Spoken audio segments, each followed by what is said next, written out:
तो आज का जो है हमारा टॉपिक होगा रेशो का। एसएससी जीडी में जितने भी रेशो के क्वेश्चन पुट किए गए हैं पिछले साल 2021 में, वो सभी होंगे इसमें। ठीक है, तो देखो फर्स्ट क्वेश्चन है हमारा 9 और 36 का तृतीय अनुपाती कितना है। तृतीय अनुपाती देखो मैंने लिखवाए देना, ये समानुपात। समानुपात जब भी आप आएगा वहाँ पे 4 चीज़ें आपसे पूछी जाएंगी। समानुपात क्या होता है? यदि कोई A रेशो B और समानुपात C रेशो D है, ठीक है, तो इसको कैसे सोल्व किया जाता है? बार बार वालों को मल्टीप्लाई किया जाएगा, अंदर अंदर वालों को मल्टीप्लाई किया जाएगा। ठीक है, हम इसको अगर चतुर्थानुपाती पूछता ना, तो चतुर्थानुपाती हम कैसे निकालते हैं? A गुणा में D बराबर है B गुणा में C के। 4 यूनिट है, 4 यूनिट में से कोई एक यूनिट पूछ लेगा आपसे। ठीक है, फिर बोलता है तृतीयानुपाती। तृतीयानुपाती तृतीयानुपाती निकालने के लिए हम क्या करते हैं? अगर आपके पास कोई इस तरह से क्वेश्चन आता है तो तृतीयानुपाती कैसे निकलता है? B स्क्वायर बटे में A के, ऐसे ही निकलेगा। ठीक है, B स्क्वायर बटे A के। और अगर आपसे पूछ लेता है मध्यानुपाती, मध्यानुपाती तो मध्यानुपाती कैसे निकलता है? A गुणा में B और पूरे का रूट, ये होता है आपका मध्यानुपाती। और एक पूछता है मिश्र समानुपात। मिश्र समानुपात, मिश्र समानुपात। और मिश्र समानुपात कैसे निकलता है? AC रेशो BD, ऐसे निकलता है। ये 4 चीजें आपसे पूछी जाएंगी। ठीक है, अगर चतुर्थानुपाती पूछता है तो A गुणा में D बराबर है B गुणा में C के। बार बार वाले मल्टीप्लाई होंगे, अंदर अंदर वाले मल्टीप्लाई होंगे। तृतीयानुपाती पूछेगा तो B स्क्वायर बटे A। मध्यानुपाती पूछता है तो A गुणा में B रूट में आ जाएगा। और मिश्र समानुपात है AC रेशो BD। अब जैसे यहाँ पे जो है हमारा क्वेश्चन है 9 और 36 का तृतीयानुपाती निकालना है। तृतीयानुपाती, और तृतीयानुपाती क्या होता है? B स्क्वायर बाई A, जहाँ पे 9 आपका A है और 36 क्या आपका B है। तो क्या करेंगे? सिंपली 36 गुणा में 36 और बटे में 9, 9 चौके 36, 4 6 24, 4 3 12 और 2 14। ये हमारा क्या निकल के आ जाएगा? आंसर निकल के आ जाएगा 144। ठीक है, CGL में भी पूछ रखा था ये, एक ऐसा ही क्वेश्चन था बिल्कुल, अभी जो पेपर हुए थे ना उनमें आया हुआ था। तो ये 4 तरह के हैं भाई, आपको याद रखने हैं। चतुर्थानुपाती, तृतीयानुपाती, मध्यानुपाती और मिश्र समानुपात। तृतीय और मध्य सबसे ज्यादा पूछता है आपसे। ठीक है, तो इनको बिल्कुल रट लेना। क्लियर? आगे देखो, देखो तो अगला क्वेश्चन, यदि 2 संख्याओं का अनुपात 9 अनुपात 5 है और यदि बड़ी संख्या में 8 जोड़ा जाता है और छोटी संख्या से 4 घटाया जाता है तो बड़ी संख्या छोटी संख्या से 2 गुनी हो जाती है। सिंपल है, हम क्या मान लेंगे? 9x और 5x मान लेंगे। फिर ये बोलता है कि जो बड़ी संख्या है उसमें 8 जोड़ देते हैं, 8 जोड़ना है, और छोटी संख्या से जो है 4 घटा देते हैं। तो बड़ी संख्या छोटी संख्या से 2 गुनी हो जाएगी। ठीक है, बड़ी संख्या छोटी संख्या से 2 गुनी, मतलब रेशियो कितना हो जाएगा? 2:1। बस इसको यहाँ से सोल्व कर देंगे, निकल के आ जाएगा आपका 9x प्लस 8 बराबर है 10x माइनस में 8। ठीक, ये इधर ये इधर, तो x का मान कितना आ जाएगा? 16। ये इधर आके माइनस हो जाएगा, ये उधर जाके plus, x is equal to 16, 16 आ जाएगा। ठीक है, बड़ी संख्या निम्न में से कौन सी है? बड़ी संख्या पूछ ली भाई, x की वैल्यू आई है, ये तो x कितना है? 16। तो बड़ी संख्या कौन सी है? ये है, 9 है। तो 16 निम्मा कितना हो गया? 144। तो बड़ी संख्या क्या हो जाएगी? 144। ठीक है, छोटी पूछ सकता है, बड़ी पूछ सकता है, x का मान पूछ सकता है।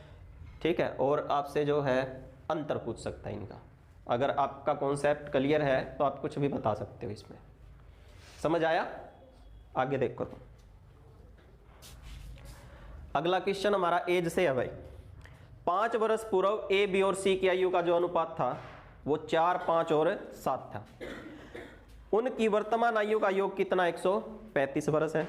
अब से 3 वर्ष बाद जो है बी और सी की आयु का योग क्या होगा? आज से 3 साल के बाद देखो 5 साल पहले भाई ए रेशो बी रेशो सी, 5 साल पहले जो इनकी आयु थी उसका योग अनुपात कितना? 4:5:5:7। ये था कितने साल पहले? 5 साल पहले। x मान लेते हैं थोड़ी देर के लिए, 4x 5x और 7x, तो टोटल योग कितना हो गया? 9 और 7 16x, ठीक है। लेकिन ये तो कब था? 5 साल पहले। और उनकी वर्तमान आयु का योग भी दे दिया कि इन तीनों की वर्तमान आयु का आज जो योग है ना वो कितना है? 135 है। ये भी तो योग है, लेकिन ये कब का है? 5 साल पहले का, और ये आज का है। एक बार रेशियो में, एक बार टोटल में। तो 2 तरीके हैं, या तो इसको वर्तमान में लेके आओ या उसको पास्ट में लेके जाओ, ठीक है। क्योंकि ये कब का है? 5 साल पहले का है ना ये, और ये आज का है। तो मैं क्या करूंगा? इसको पास्ट में लेके जाऊंगा। इसको पास्ट में जब हम लेके जाएंगे तो कितने घट जाएंगे? 15 घटेंगे ना, क्योंकि तीनों के 5-5 घट जाएंगे। तो टोटल 15 घटने के बाद कितना हो जाएगा? 120, ठीक है। कितना हो गया? 120। ये भी 5 साल पहले तीनों की आयु का टोटल, ये भी तीनों की आयु का टोटल। तो x की वैल्यू कितनी आ जाएगी? 120/16। 120/16। अब यहां से आपसे क्या पूछ लिया कि b और c की आयु का योग बताओ वर्षों में। b और c की आयु का योग, b और c बताओ कौन कौन है? 5 और 7 कितना हो जाएगा? 12। तो गुणा में क्या कर देंगे? 12, ठीक। यहां से निकल के आ जाएगा b और c की आयु का योग। 4 चौके 16, 4 तिया 12, 4 तिया 12 और 3 तिया 9। तो इन दोनों की आयु का योग कितना है? 90 है, 90 है। ये हमारा आंसर आ गया, ठीक है। अच्छा 3 साल के बाद है, ये आज का योग है। तो 3 साल के बाद भाई देखो 3 तो किसके जुड़ेंगे? b के, और 3 जुड़ेंगे c के। तो टोटल कितना हो जाएगा? 96, ठीक है। तो 3 साल के बाद दोनों की आयु का योग b और c की आयु का हो जाएगा 96। आज कितना है? 90। और 5 साल पहले कितना था? 80 था ना। आज अगर 90 है तो 5 साल पहले 5 इसके घटे, 5 इसके घटे, तो कितना हो गया? 10 घट गया। टोटल कितना रह गया? 80। समझ आया? क्लियर? अगला क्वेश्चन देखिए। 980 रुपए की एक राशि को a तथा b और c में इस प्रकार विभाजित किया गया है कि a को b के हिस्से का 3/7 मिलता है और c को a के हिस्से का 75% मिलता है। c का हिस्सा ज्ञात करें। c का हिस्सा क्या है? देखिए 3 बंदे हैं, कॉमन कौन कौन है? a है ना कॉमन, b के साथ भी आया और c के साथ भी। तो जो कॉमन होता है उसको कहां पे रखते हैं? हमेशा बीच में। तो ऐसे रख लेंगे, b a और c, ऐसे रख लेते हैं।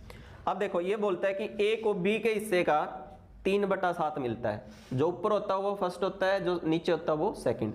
मतलब b अगर 7 है, b अगर आपका 7 है तो a कितना है? 3 है, ठीक है।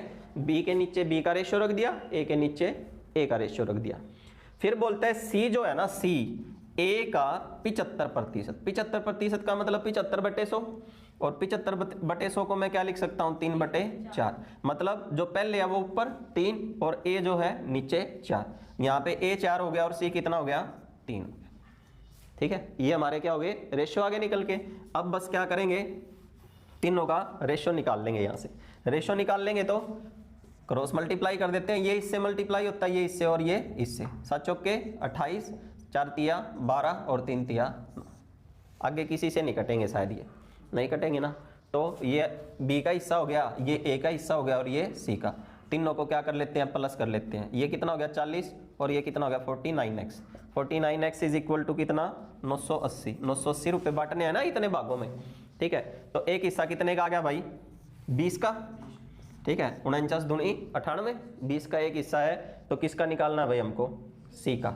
और c का ये है हिस्सा, तो 2 नीम 18, 180 रुपये आ जाए। c का मान कितना आ गया? 180 रुपये, ठीक है। और यहाँ पे देखना है हमको सीधाई। सीधाई क्या कर देंगे हम? हमने रेशियो निकाल लिया ना। यहाँ पे c का रेशियो कितना आया? 9। तो c की वैल्यू एक ऐसी संख्या होगी जो 9 से पूरी पूरी कटेगी। और 9 से पूरी पूरी कौन कटता है? 280 नहीं कटता, 250 नहीं कटता, 160 नहीं कटता तो क्या कटेगा, 80 कटेगा। सीधा ही निकाल देंगे हम, ये कैलकुलेशन भी करने की हमको जरूरत नहीं पड़ेगी। ठीक है, सीधा ऑप्शन देखा, 9 से कटनी चाहिए वो संख्या और 9 से एक ही संख्या कट गई 180, वही हमारा आंसर है। ठीक है, कोई डाउट? आगे देखो तो यदि 644 रुपए की धनराशि को 3 भागों में 1/2, 2/3 और 3/4 के अनुपात में विभाजित किया जाता है तो पहला भाग कितना होगा? पहला भाग निकालना भी। टोटल कितने रुपए डिवाइड करने हैं? 644। कैसे कैसे? मान लिया ये A है, एक B है और एक C है, 3 लोगों में बांटने हैं। 1/2 रेशो 2/3 और रेशो 3/4। एलसीएम निकाल लेंगे सबसे पहले तो, क्योंकि अनुपात कभी भी बिनों में नहीं हो सकता। बिनों में है तो उसको क्या करेंगे? चेंज करेंगे, तोड़ेंगे। एलसीएम कितना हो जाएगा? 12, 2 छीक 12, 3 चौके 12, 4 दूनी 8 और 4 तिया 12, 3 तिया 9। इस अनुपात में बटेगा। और जब रेशो निकालते हैं ना तो नीचे वाले को हटा देते हैं, बेस को नहीं रखते कभी भी। ठीक, तो 644 रुपए की जो धनराशि है वो किस अनुपात में बटेगी? कितने हिस्सों में बटेगी? 9 और 8 17, 17 और 6 23 हिस्सों में बटेगी। तो एक हिस्सा कितने का आ जाएगा? देखिए 23 दूनी 46। ठीक है, कितना बच गया? 18 और 23 अट्ठा 184। x की वैल्यू कितनी आ गई? 28। ठीक है, x का मान कितना आ गया निकल के? 28। एक यूनिट है भाई 28 की। अगर एक यूनिट 28 की है तो हमको पहला भाग निकालना है। पहला भाग ये है, इसको मल्टीप्लाई कर देंगे यहाँ से। 8 6 48, 4 बच गया, 12 और 4 16, तो 168 रुपये आ जाएगा भाई एक का हिस्सा। 168 168 रुपये है। ठीक है, अगला क्वेश्चन देखो।